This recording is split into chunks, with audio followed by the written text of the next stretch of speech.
Estamos de vuelta aquí desde Dolores Hidalgo, transmitiendo Heraldo Televisión. Estamos en el referente de la noche. Le agradezco que nos acompañe. Bueno, mire, hoy pasó algo importante, que fue la extradición de Ovidio Guzmán.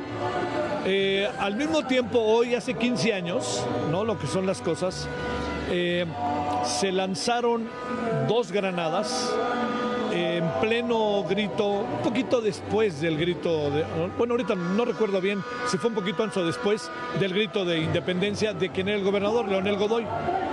Fue un momento rudísimo el que se vivió, ¿eh? Yo al día siguiente fui, vimos lo que pasó, hablamos con mucha gente, pero pasa el tiempo y no ha pasado nada. Hoy, a 15 años, ¿qué pasó en Morelia? Entonces, le hemos pedido a Alberto Guerrero Baena para que hablemos con él, sobre todo él estuvo ahí hace 15 años, pero para que también nos hable de qué significa la extradición de Ovidio Guzmán, ¿no? En pleno grito, Día de la Independencia.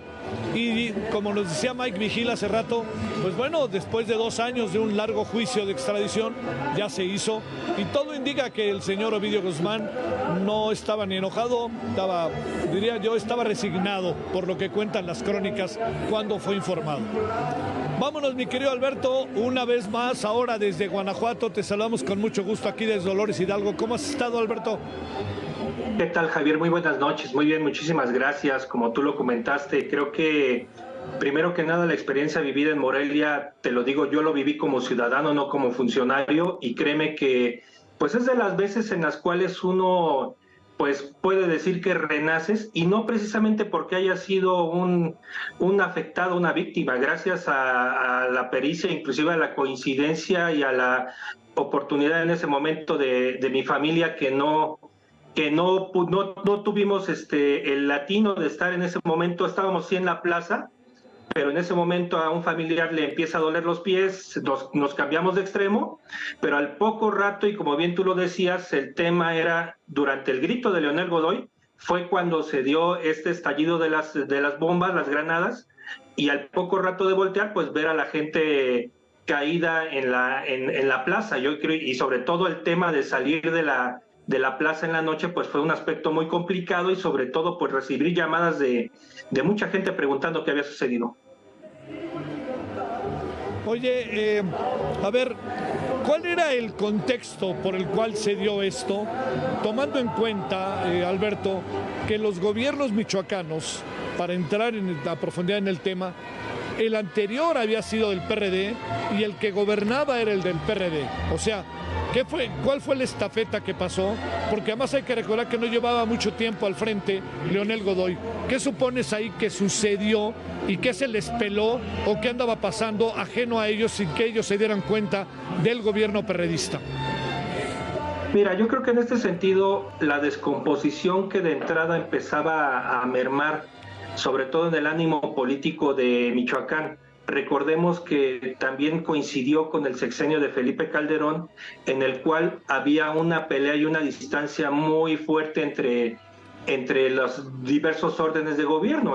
Gobernaba el PRD, por el otro lado la alcaldía de Morelia, si no mal recuerdo, estaba gobernada por el PRI, por Fausto Vallejo, y por el otro lado el PAN con Felipe Calderón, ¿no? Entonces, en ese sentido, no había un diálogo, se sentía mucho la tensión, sobre todo, por ejemplo, en esas imágenes que están proyectando, pues precisamente en esa zona yo me encontraba viendo como espectador el tema del grito. Era la primera vez que yo acudí en Morelia al grito de independencia, y el ánimo político, pues mira, siempre fue un enfrentamiento. Y por el otro lado, pues el tema de los grupos del crimen organizado empezaba a tener un auge bastante fuerte en el estado, derivado precisamente de estos encontronazos que tenían. Y por el otro lado, pues al final de cuentas, mucho de estos enfrentamientos que se dieron posteriormente fue derivado de esa falta de coordinación, y sobre todo primero que nada, una guerra que desató el gobierno de Felipe Calderón en contra de diversos líderes del crimen organizado, y por el otro lado, pues en esta incertidumbre de la poca colaboración que tuvo Leonel Godoy en su momento, y en todo caso con la gente que estaba trabajando en la Secretaría de Seguridad Pública del Estado. Aquí el tema trascendental es que quien pagó toda esta situación pues fue la población en su momento de Morelia, y posteriormente con los diferentes cierres que hubo y enfrentamientos que no solamente se dieron en Tierra Caliente, también empezó a haber cierres de vialidades en Morelia, autobuses incendiados. Esa misma noche del grito en 2008 también hubo una balacera sobre Avenida Acueducto, que es la que desemboca de la Avenida Madero hacia el Estadio Venustiano Carranza, y la verdad es que fue una noche bastante caótica. Desafortunadamente murió gente que no le tocaba, sobre todo en la calle de León Guzmán, que es una de las calles aledañas al centro histórico por el Templo de la Merced, donde estalló una segunda granada. Pues gente que inclusive iba a dejar su automóvil para poder ingresar esa noche al centro de la ciudad y ser espectador del grito, pues prácticamente quedó sin llegar a su destino. Oye, Alberto, a ver, un asunto más para que luego vayamos al tema Ovidio, de lo que pasó en aquella ocasión. Se tensó la relación, yo supongo que entre los perredistas, entre ellos, y se tensó la relación con Felipe Calderón. Luego vino el desfile del 28 de septiembre, que siempre es tan seguido, ¿no? Por lo que significa Morelos, José María Morelos, etcétera. Y creo que el presidente no fue, o algo pasó también, pero el asunto no se resolvía y estaban las personas muertas a las que, bueno, las habrán enterrado y todo, pero todo siempre quedó en un terreno de duda, y sobre todo que no se encontrara, no se supiera quiénes fueron los responsables. Mira, en ese sentido se tuvieron por ahí unas primeras investigaciones iniciadas por la Fiscalía General del Estado, pero sucede que dentro de estas circunstancias pues ha habido una serie de contradicciones en las cuales pues no se llega a la conclusión o a un producto final, que sería tratar de buscar los verdaderos culpables, no solamente del hecho en sí en general, sino la parte científica, en todo caso, quiénes fueron los verdaderos responsables intelectuales de este atentado. Podemos decir que es uno de los primeros atentados que ha habido en la historia de este país, y que creo que al final de cuentas se ha pedido, y cada año suceden dentro de la prensa local de Morelia y dentro de la prensa local de Michoacán, que se solicita, ya sea por medio de la Comisión Estatal de Búsqueda de Víctimas, a la Fiscalía General de la República que atraiga el caso. El problema es que no sucede nada. Las víctimas, hoy en la mañana pues hubo un acto, la verdad, muy desangelado, en el cual solamente acudieron el secretario de Gobierno y el secretario del Ayuntamiento de Morelia, y aquí lo trascendental es que pasan los años, tenemos 15 años a la distancia, y no hay resultados de una investigación. Quizás se le dio una pequeña indemnización a las víctimas, pero el tema es qué es lo que sigue, cuál va a ser el destino, en todo caso, de una investigación profunda al respecto. Desde hace 15 años, ¿Michoacán está como está? ¿O eso fue una especie de banderazo de salida, Alberto? Mira, yo creo que Michoacán lleva muchos años sumido en una crisis de gobernabilidad, porque al final de cuentas el río revuelto que tiene la política local, y sobre todo una cuestión muy importante, a Michoacán hay que entenderlo desde adentro, no desde la visión de fuera. Inmiscuirse dentro de la política michoacana es entender los diferentes bloques que no solamente tienen los partidos políticos, sino también tienen dentro de la propia idiosincrasia del michoacano la complejidad de cómo vive diariamente, pues de alguna manera, su vida, a veces la falta de lógica de algunas decisiones que se toman tanto en los gobiernos, el gobierno estatal, como en muchos gobiernos municipales. Por ejemplo, estoy viendo el tema en imagen, la creación de la policía de Morelia, y por el otro lado el tema de tener que obligar a los ayuntamientos a que formen parte de un mando único fallido, que es lo que ha venido sucediendo. En aquel entonces, por ejemplo, 2008, Morelia no tenía policía municipal. Entonces estamos hablando que toda la seguridad corría por parte de la policía estatal, y que sin duda, pues ahí también dejó mucho que desear el operativo que en ese momento se hizo, y posteriormente en las investigaciones. Javier, tú cruzabas, como tú lo decías, al día siguiente la plaza rumbo al Colegio de San Nicolás, rumbo a Palacio de Gobierno, y pues era prácticamente un funeral, y así sucedía, así estuvo prácticamente un año entero la plaza cerrada. Sí, claro que sí. A ver, Hagamos un punto y seguido, si te parece, Alberto, con el mismo tema, pero con otra variante, ¿no? Que es la extradición de Ovidio Guzmán, del ratón. ¿Qué pasó? ¿Qué piensas? ¿Qué lo agudizó? ¿Qué lo echó a andar?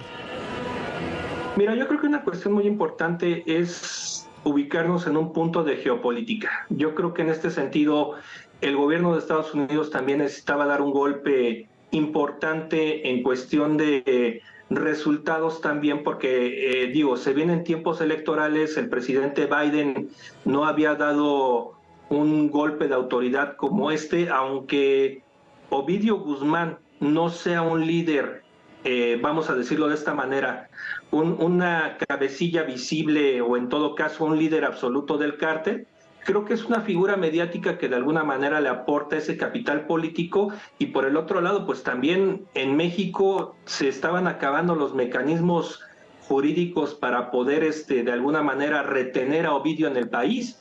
Yo creo que en este sentido, más allá de los años que se hayan llevado o en todo caso se haya tenido para poder tener un margen de acción jurídica en este tipo de extradiciones, creo que lo esencial es saber que pues ante una circunstancia donde ambos gobiernos necesitan ofrecer resultados visibles, contundentes y sobre todo establecer esos lazos, como bien señala el propio comunicado de la Fiscalía General de Estados Unidos, donde se señala que es una colaboración entre ambos gobiernos. Creo que ambos salen beneficiados. Creo que por ahí el tema en Estados Unidos ayuda precisamente de una manera política electoral bastante fuerte al presidente Biden, y en el caso mexicano, pues obviamente es un tema donde quitas quizás algunas interrogantes, sobre todo visitas que se hacían por parte del presidente López Obrador a la tierra de estas personas, a Badiraguato. Por el otro lado también el por qué no se había tocado de una manera fuerte a este cártel de la delincuencia organizada, y sobre todo entender que pues la guerra contra las drogas también ha seguido, no solamente desde aquella época de Calderón, sino también en este sentido hoy se ofrece un resultado que es contundente de manera mediática, pero de manera operativa creo que han quedado de ver, porque sin duda el líder del cártel de Sinaloa no son exactamente ya los Guzmán, sino Ismael El Mayo Zambada. Sí. Claro. A ver, una última pregunta. ¿Intercambiaron algo? O sea, ¿pasaron cosas estos días? ¿La intercambiaron o era un asunto que seguía su curso y tarde que temprano se iba a dar, Alberto? Mira, yo creo que la política no es de casualidades, sino causalidades. Yo creo que en este sentido ha de haber habido alguna negociación, sobre todo también en temas quizás como lo pudiéramos amarrar también la situación de la aprobación o de la devolución de la categoría 1 a Aeroportuaria a México. Yo quiero pensar que quizás tuvo un cauce político, pero también un cauce político normal, pero también en estas circunstancias tenemos que entender que la política es de causalidades, y sobre todo de la causa y el efecto, pues obviamente es dar un resultado, un golpe. Para mí es un golpe mediático bastante fuerte, que sin duda posiciona a ambos gobiernos en una perspectiva de cooperación, y sobre todo también en estas circunstancias dar un mensaje al exterior de que están en un punto de concordia en materia de seguridad, en materia de procuración de justicia, y sobre todo que en algún momento se van a empezar a aportar las pruebas para tratar de bajar un poco los ánimos llegado al periodo electoral. Sin duda las elecciones del año que entra, tanto en México como en Estados Unidos, están dando resultados en estos últimos tiempos. Te mando un gran saludo, Alberto. Ahora sí que te hemos estado explotando toda la semana. Gracias, Alberto. No, al contrario, Javier, un gusto enorme, y un saludo para ti, para los televidentes. Saludos hasta Dolores desde Morelia.